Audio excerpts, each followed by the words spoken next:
afternoon to you. Welcome to the program Africa Discourse on Independent Television. My name is Evan Sunokoge. Well, today being the 11th day, is only about 6 days after that it became 10 years that Nelson Mandela died. And of course, it was on the 5th day of December 2019 that Mandela had to bow to death in South Africa. And we all know that the history of South Africa as a continent can never be told without mentioning Nelson Mandela, the history of South Africa as a country, and of course the history of Africa as a continent can never be told without mentioning Nelson Mandela, because he's one great guy, that one great politician, you may want to say, and of course one great leader, one great philanthropist that saw. He came, he saw, and of course he conquered. So as we make an insight into the life and time of Nelson Mandela today, we're going to be looking at, some of the characteristics inherent in his model, the model of leadership, and of course the model of selflessness that he was trying to let Africa as a continent know. And of course, you know that Nelson Mandela was incarcerated for about 26, 27 years, all because of freedom. And of course, all because of the liberation of the continent of Africa. It started with the liberation of South Africa, and of course, he tried to extend it to the liberation of Africa as a continent, liberating Africa from the hands of the colonial masters. Well, today, as we look at look at 10 years on, can Nelson Mandela's model bring a peace to Africa? We're going to be looking at all that, there's no doubt about that. All right, so let's quickly see the major headlines that we have at this time, some of the major headlines that we're following now before we take into the topic today. And the very first one this morning, this afternoon rather, we are talking about Egypt, where we have presidential election enter second day in votes, likely to give a CD 13. That has to do with what is going on in Egypt now, the presidential election in Egypt. Well, for the second headline, it has to do with the military junta in Niger, whereby we read that ECOWAS set conditions on lifting Niger sanctions. ECOWAS set up committee to negotiate with Niger junta on return to civil rule. We've also read about that a few months ago. The junta military coup in Niger has been on now. So ECOWAS has set up a committee amid many attempts that ECOWAS has tried to put together many times before to ensure that the civilian rule is returned back to Niger. Well, for the third headline this afternoon, we have much of Kenyan falls into darkness in the third nationwide power blackout. That has to do with power blackouts in Kenya. So I think somebody said that it appears what some parts of the country, Nigeria, is facing now, it appears is stretching to other parts of the continent of Africa. Much of Kenya falls into darkness in the third nationwide power blackout in Kenya. Those are the major headlines that we are following at this time on the program Africa Discourse. All right, so to look at Nelson Mandela today, 10 years on, can the model of Nelson Mandela bring the lasting peace that we are looking for in Africa? We are so privileged to have a medical doctor of his repute, there's no doubt about that. And of course, he's a family physician and a consultant. I'm talking about the medical director of Jinad Medical Center in Igusa, Oluku here. Join me to welcome Dr. Leonard Atikide. Sir, you're welcome to the program Africa Discuss. It's a pleasure, Evans, to be with you once again. Okay. Yeah. All right, so we're also expecting Professor Julius Yasele on the program this afternoon. So when he comes, he's going to be joining us as we take a look into the life and time of Nelson Mandela. Well, I don't know whether to say that most of us, we may have forgotten Nelson Mandela. So for avoidance of doubts, can we have the picture so that it refreshes our memory of Nelson Mandela? All right, so that's Nelson Mandela, one guy one man that Africa as a continent will never, ever forget in a hurry. All right, so, Doc, it was exactly on the 5th day of December 2013 that Mandela passed on. And of course, ever since then, it's been one figure, whether directly or indirectly, that people have always referred to, most especially, politicians. And of course, when we ever have cause to want to look at what the colonial masters did to us in Africa, we always make records to Nelson Mandela. Now, 10 years on that he has passed on, how does it strike you? Do you see Africa as a continent that there are things that we learned from Nelson Mandela that we are trying to imbibe, and probably those things are not just working out? Well, good day, viewers. I want to start by saying that Nelson Mandela was a man to be reckoned with, not just within the continent of Africa, but the entire world, to the extent that he won the Global Peace Award. And beyond that, those who were, privileged to be alive then when Nelson was fighting for the cause of South Africa, they will remember him for the position he took for the people. We all knew that in the days of Nelson Mandela, apartheid was the in thing in South Africa. Apartheid in the sense that the black and the white, they never entered the same vehicle. Mm-hmm. They didn't go to the same schools. They had separate things for the whites and also for the blacks. And of course, Mandela, risked his life, his career, his family, and everything about him to bring about equality in South Africa. And we also know that eventually when Mandela was released from prison, Mandela eventually became president of South Africa, and he served just one term. Mm-hmm. And after that, he voluntarily, he voluntarily refused to contest again. And that is rare in Africa. Mm. We still have in this continent today presidents that existed then when Mandela was alive. They are still ruling in some part of Africa. So to find a model like Mandela in our time, in Africa, even in the same South Africa, is rare. We all know, if you have been following the history of South Africa, we know what has been happening after Mandela. Mm-hmm. How those who came in as presidents thereafter, soon as Mandela died, they forgot about him. They started a massive word for themselves. Corruption became the order of the day.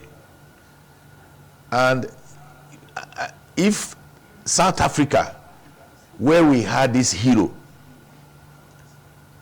could just within a short period begin to manifest the African mentality of corruption, you can imagine what's happening in the entire continent.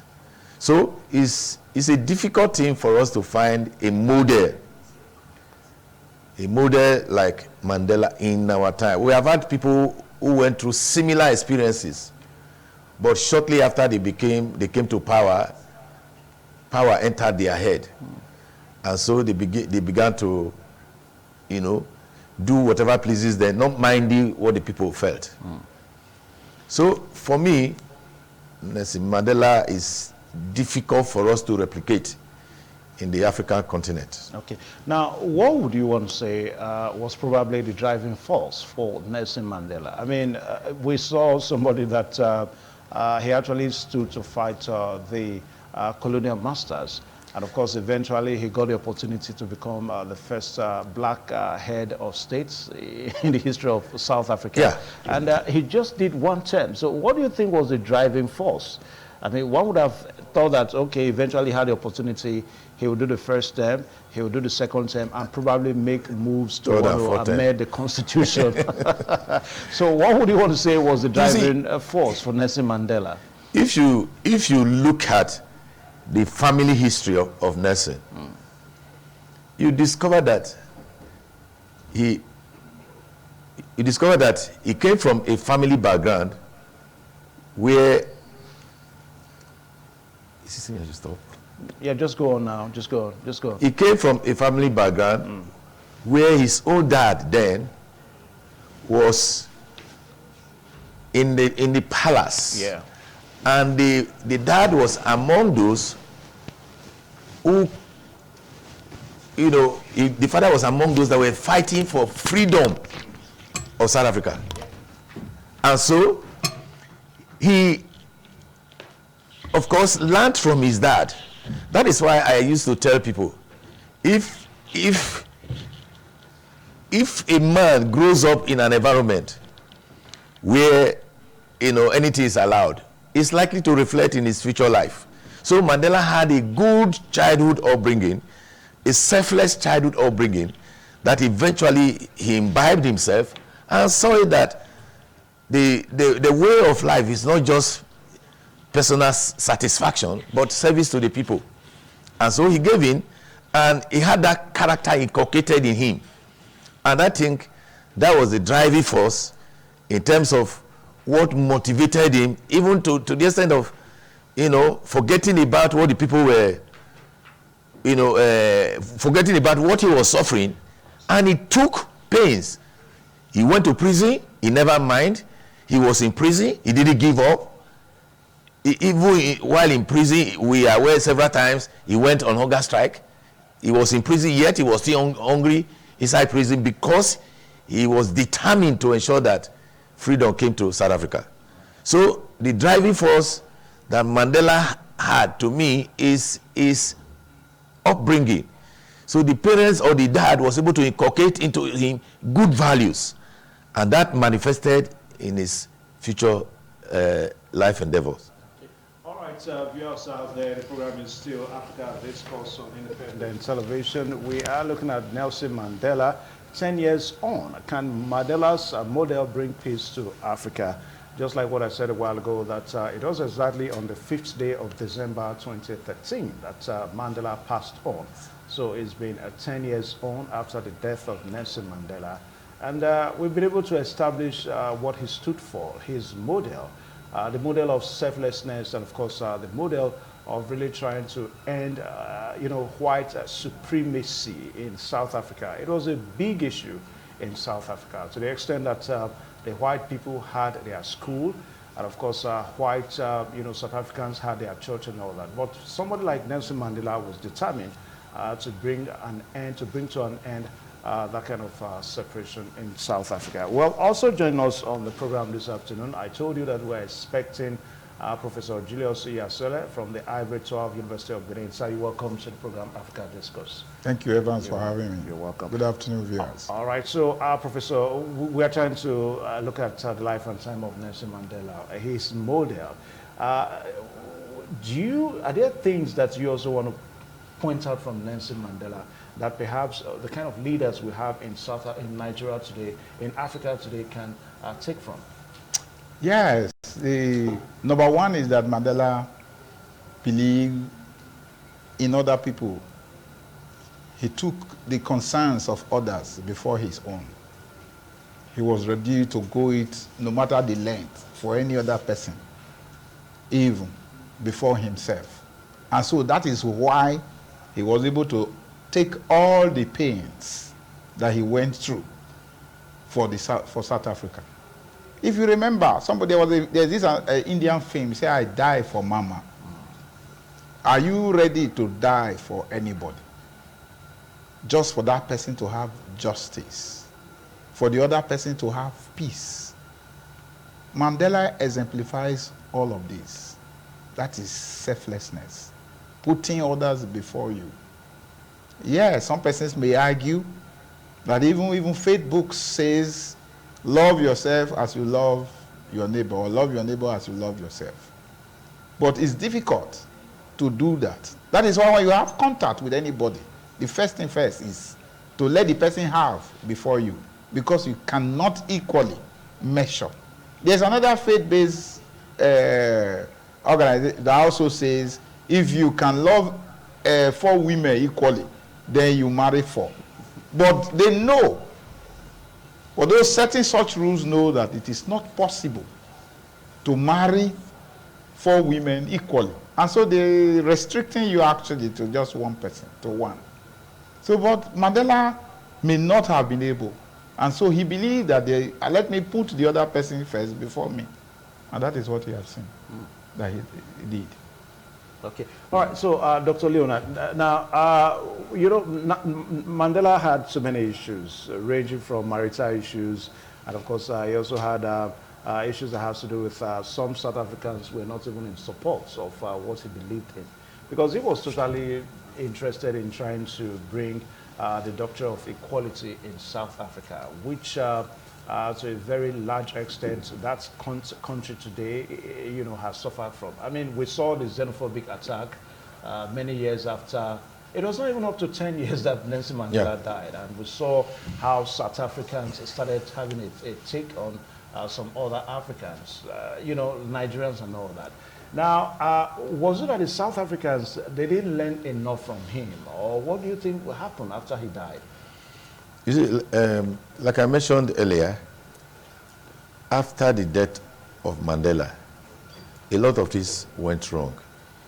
Like you also observed, while he even was in the struggle, not everybody believed in his struggle. And to me, that is human nature. You know, if you look at our landscape, I'm talking about Nigeria, for example, you see, we have this attitude of blaming people only if they are not ours, in quote. What I mean, we are used to, if, for example, I am a governor and I choose to live a selfless life, there are some members of my family, of course, who will rise up against me to say that it is not about selflessness, but rather it is about stomach infrastructure. And so you will not expect such persons to support me. And that is exactly what Mandela was facing. And you know, this attitude of governance, sometimes you want to, if you want to win most or some of the people, sometimes you have to try and, you know, cause a kind of disharmony among the people so that some will be on your side. So Mandela suffered also from that. And soon after his death, those who came immediately after him, of course, it was like, and some of these persons were also in his own party. Yeah, the ANC party. Yes, they were also in his party. Yeah. Even I watch their debate a lot, you know, in their South Africa parliament. And I see Malema, you know, who is not even in ANC, you know, speaking all the time for the people. But members of that party where Mandela was, many a time they tend to align with the West, as I see them in that house.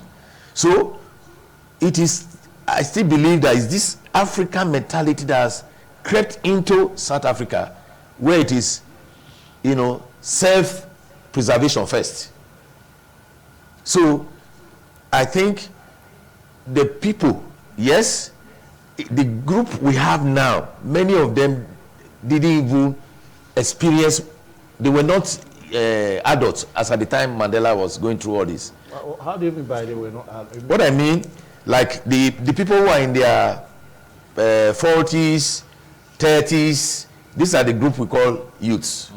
Many of them, when Mandela was incarcerated, were in primary school. And of course, they didn't understand what it meant. But those who took over immediately after Nelson Mandela corrupted the system. And after they have corrupted the system, of course, the younger generation, some of them imbibed it. If you take a look at the likes of Cyril Ramaphosa, that's the present president now. Yeah. Then we also had the likes of Jacob Zuma. I mean, those guys, they saw, they were with Nelson Mandela. That is what that's what I said. What do you think? I mean, those that they land under him, so, the doctrine of corruption. They saw, yes. So what went wrong? You know, there's this spirit of, you know, if you, for example, you are a leader. Let me say, for example, the governor of Edo State. I am telling you that the very day he hands over, the very day he leaves government house, his friends will reduce at least by 50%. So many are just following. They do not necessarily believe in what you believe. And that is exactly what happened in South Africa. You know, I won't mention names. There was somebody who was in an executive position. Now, when he was still there, he had a burial program. The field couldn't take the people. Soon after he left office, he had another burial program. My brother, the seats were empty. What I'm telling you in essence, many are just follow. They don't really believe in what you are doing. So as soon as you leave, those who have gullible appetite, of course, will begin to scramble for those things you left behind. Okay. Now, Professor, can we ever have somebody like Nelson Mandela in Africa again? I mean, let's take a swipe now around the leaders that we have. We understand that in Rwanda, Paul Kagame seems to be, bringing some characteristics that probably resembles that of Nelson Mandela. Can we ever have any person like Nelson Mandela again in Africa? They are everywhere. They are everywhere? It's just that the population, in some places, it's difficult for such voices to come up. Even in Nigeria, you will find them. In Edo State here, you will find such persons. But can they come to positions of governance? Or can they come to government stools? It's difficult. But so many persons got to the position of yes, governance. Remember how he came there. You know what he went through before coming on there. The issue is that people who have content, I mean content, a man who is weighty, do you understand? He's a proud man. He knows his worth and stands at a distance and watch. That is it. But he feels pains.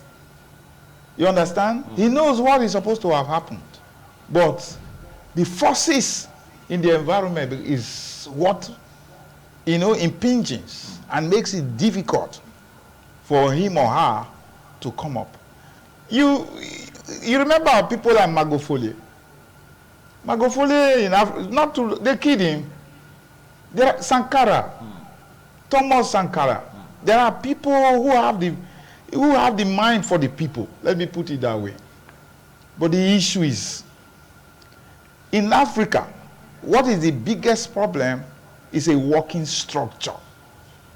These same people are there in Europe or America. In some other advanced clime, the bad people are equally there. But you have heard in so many cases where they will say, these people are not from our place, that they should throw them away. Okay, so let's take a short pause now so that we get some major headlines. Don't forget the program is still Africa Discourse on independent television. So we'll take a short pause now. You stay tuned.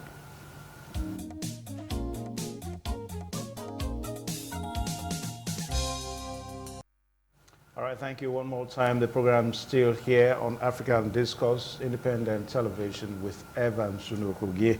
Yes, we are looking at 10 years on after the death of Nelson Mandela. The big question is his model, what he stood for, what is happening to the continent of Africa. How come we're having difficulties, trying to really propagate the model of leadership that Nelson Mandela actually left for Africa as a continent. Now, gentlemen, I'll go to Dr. Asikidi. I've not finished my point. Okay, you were on your point now. Yeah. All right, so you see, I was making a point that number one, the problem in Africa is structure. The structure will restrain anybody from misbehaving. It will tell you that yes, you can't do this. But in Africa, we have not been able to put the appropriate structure on ground. Institutions? No? Yeah, institutional structure. Yeah, that's what I mean. Yes. that will direct. If you have a terrible mind, the structure will direct you. The institution will say, no, you cannot do this. That is what is the problem here that we don't have. And then number two is, it takes time for reconscientization. Africans need to be reconscientized. You see, Mandela didn't have enough time with his people. They incarcerated him, that took his idea away. A large part of his life. Yes, and so he didn't have enough contact time with even those who were in the ANC. The ideological stance that he had was not there. They don't have that kind of idea that he has. So that is the biggest problem with Mandela and other ANC members. It takes time to build people on build the consciences of people, to be able to convince somebody that the Mandela model is what makes you a hero. And what is it? You need, if you want to leave your legs in the sand sometime, you need to operate like him. You need to put the people and people before you. Mandela, for instance, anything he wanted, both in South Africa, in Africa, or the world, you get. But our people here, many persons don't understand that. They want it in the now, especially in Nigeria where everything is urgent. Now. No, you need to make yourself a hero. That is what it takes. Look at Mandela. See, I don't think there was any barrier. I've ever witnessed any barrier greater than that of Mandela. Yeah. Not even for this lady who died in England. The Queen. The Queen. Not even that. Mandela. And do you know what? Even culture, as at the time they were going to lay Mandela, the whole system went off in the whole world. In fact, we must learn something. I'm getting emotional about this. That Nigerians should learn how to make themselves hero. It's not by the immediate, what you now, it's the what have you left behind. If you leave pain, you will reap pain. But Mandela left welfareism. And so his generation will benefit with welfareism.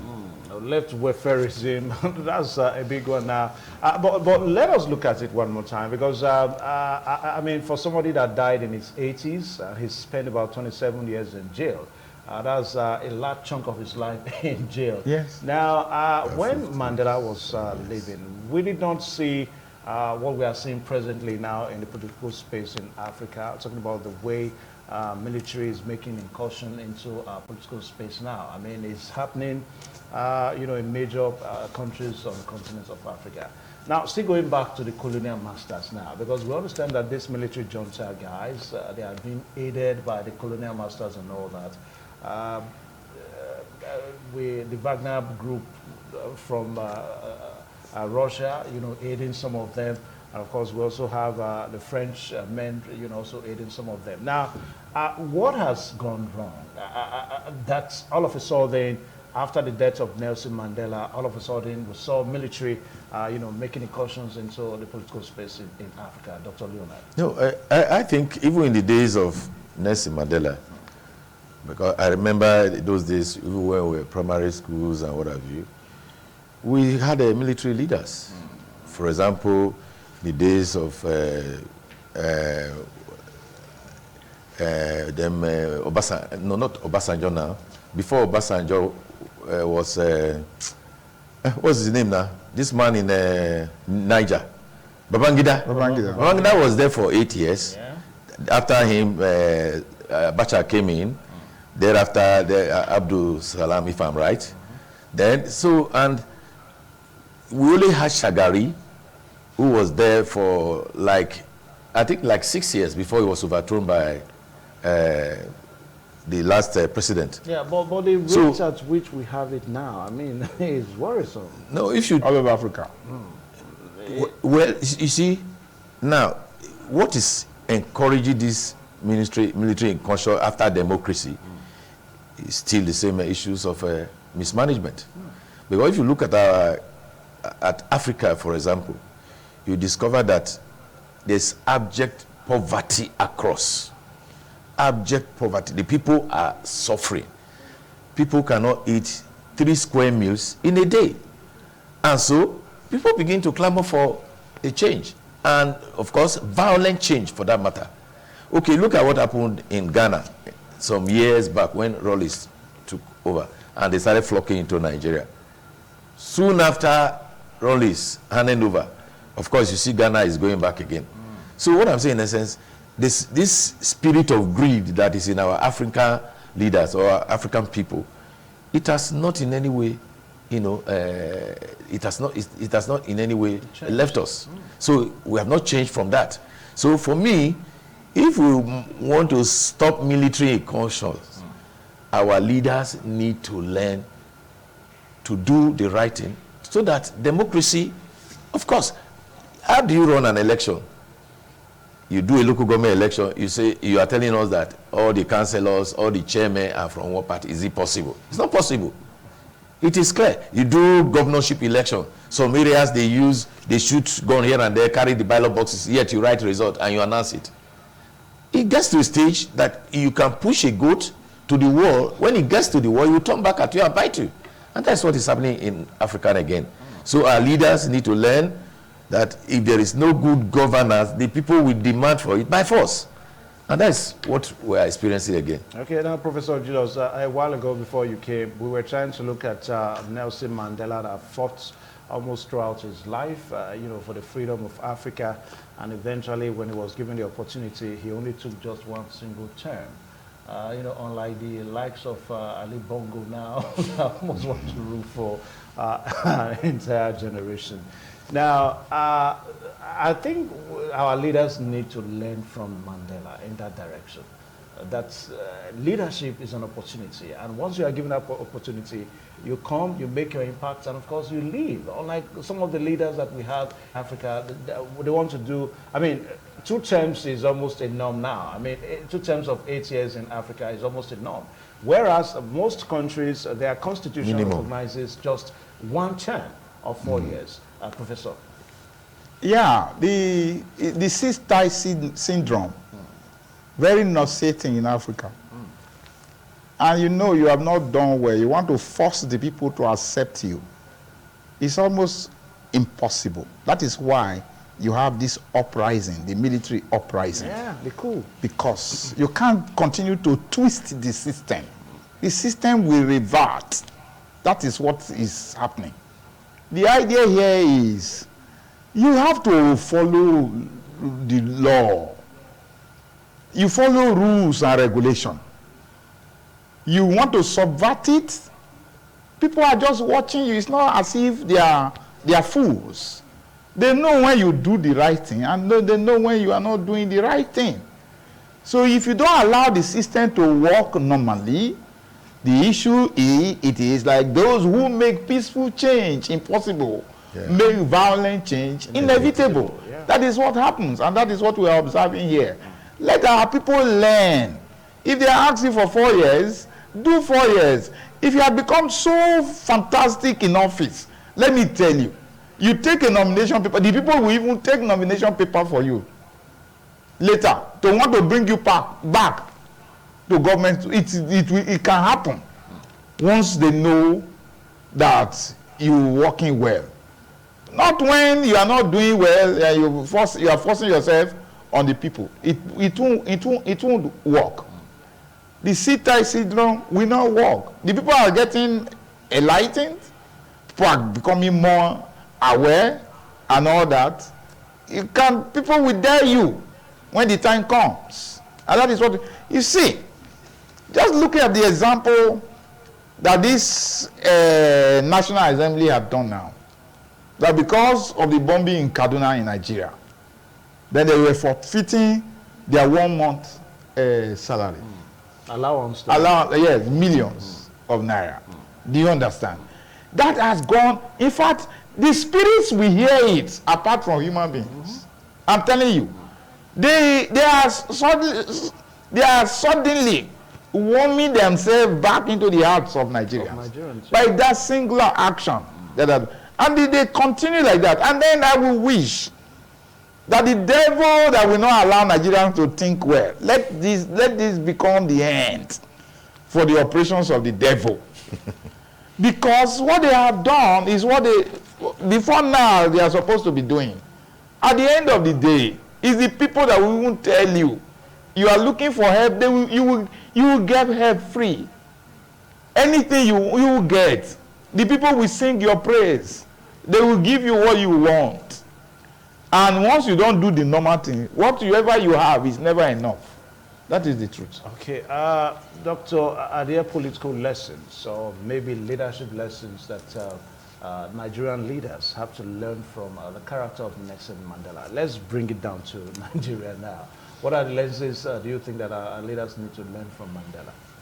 There are a lot of lessons that our Nigerian leaders need to learn. One, just like Prof observed, look, if you do well in your first tenure, you don't even need to campaign vigorously. What you have done and the people will campaign for you.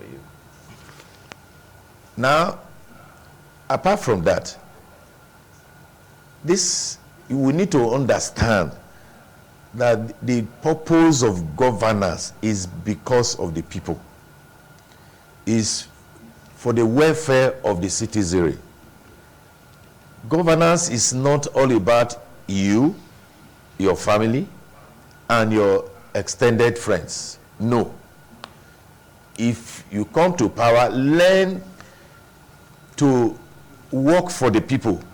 If you work for them, let me tell you, look at Mandela we are talking about. He died 10 years ago. There are some leaders who died in this country. Instead of remembering them, we are still recovering their loots. There are leaders that died last year. Nobody will talk about them. And they need to, they also need to understand that no matter how wealthy you are, no matter, for example, the roads in our country are all in bad shape. No matter how wealthy you are, you cannot fly every day to everywhere. Even if you can, your relatives can't do it. So it is important that you ensure that what you have promised the people, ensure that, do your best to see that they have it. And if you do all of these, in Edo State, we still remember Ambrosali. Yeah. Ambrosali even died many years back. And I still remember. And he served just one tenure. Now, the school he established is still speaking for him till tomorrow. And people remember him. So it is better that you leave your name in the sand of times, so that your children yet unborn will reap from it. Now, Professor, if Nelson Mandela were to maybe rise from his grave, take a look at Africa, do you think he's going to be happy with this continent today? Are you asking me? Let me tell you, for about 8 days, few days ago, there was no light in Johannesburg. I have somebody who lives in Johannesburg. Fields are beginning to find their ways on the streets of Joburg. You know, that's what they used to call it. Yeah. Joburg. See South Africa and die. That is the world. Beautiful place. Now, you have seen the other day there was a kind of explosion on the streets of South Africa and all that. Water, that is toilets and all the, I'm sorry I'm using that word, you know, sewage, sipping on the streets of South. How can such a man be happy? That he's come back and is saying those who were even with him in the same political party had latched onto government and they have completely turned around, disappointed him. But I think from his values. He may be happy about the way, I don't know how South Africans did it now, the way South Africans have been able to reduce this phenomenon of white supremacists over the black and all that. I think that is really not... The only persons that are not respected, the only persons that are not facing xenophobia in South Africa are the whites. What reduction? Are you sure? that those people are not making incursion strongly now into government? Let's watch for some time before we make this categorical statement, because it's not likely. You know, that is just it. It's like in Nigeria. I'm telling you that so many Nigerians will wish that the whites are back here because of what we are suffering. Yes. You know, so Mandela, from that question you asked my brother just now, you see, Mandela respected other persons, respect the people, respect the structure, respect laws, rules and regulations.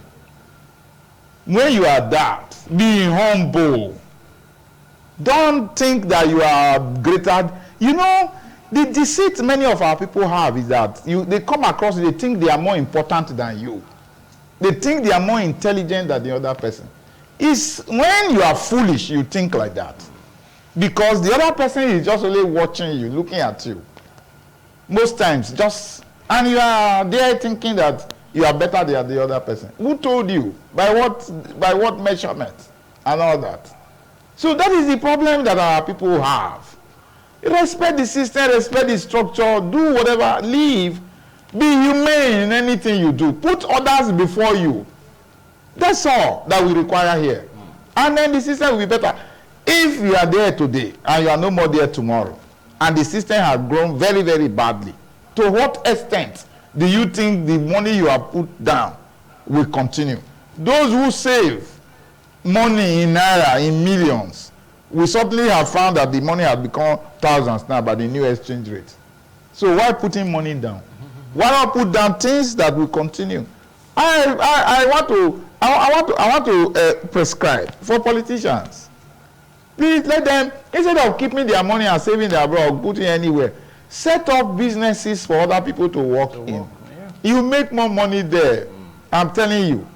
You continue to be in contention always. Your business will be in contention and all because you have set up businesses and all that. You're not putting that money and all this, you're saving money somewhere and you think it will be, at the time become worthless. Yeah. All right, so Doc, I know you also have one or two things to say. I mean, just as some people say that Ambrose Ali, if he were to rise up from the grave today, he may not be happy with what is going on. Do you think Mandela is also going to be happy with Africa today? Of course, he cannot be happy because, like I also observed along the discussion, imagine those who came in after him, a massive word for themselves, stealing public fund to the detriment of the people. And that is why you have what you have on the streets of South Africa right now. And if you look at our own country, for example, if Ali was to rise from the grave and watch what is happening at AAU, you know, where medical school that started in the days of Ali now is struggling to survive.